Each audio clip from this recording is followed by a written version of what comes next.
Teen mom. That's all you see in me. I got knocked up too young.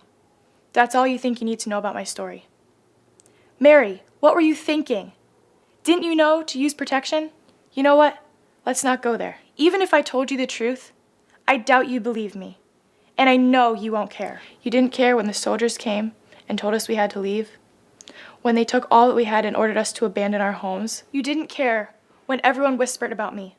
The girl who screwed up a good thing. But no, this child is not a mistake. This baby changes everything. It's a crazy story. I almost don't believe it myself. You have to understand who I was before all of this. I'm no one special. You probably already guessed that.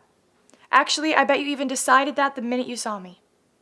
People have judged me from the moment I was born. They all thought they knew who I was. That's why it was so surprising when that stranger just showed up. I was walking home, alone, when this guy sort of appeared. I was scared. I knew what strange men would do to a girl like me.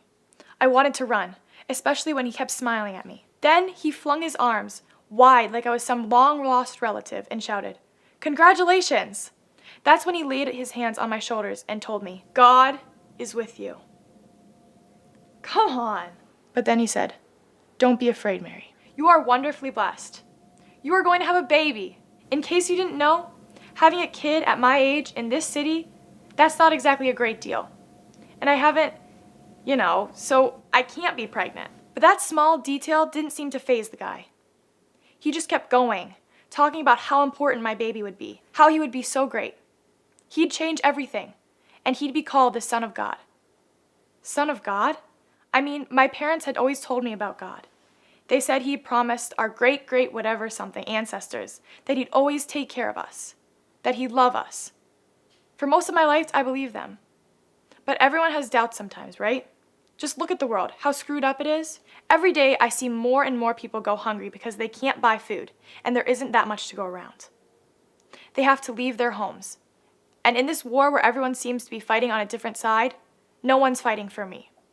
Right now, my life certainly doesn't feel at all like the powerful God of love is looking out for me.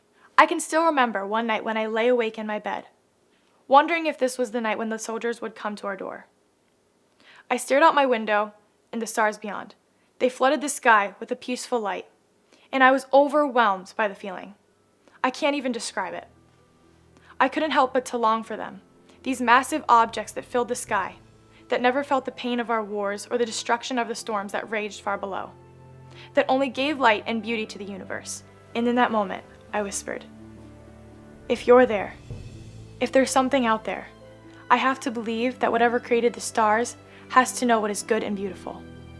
And I know that this world isn't. So I'm asking you, if you can do anything, will you please help us?" And then it hit me.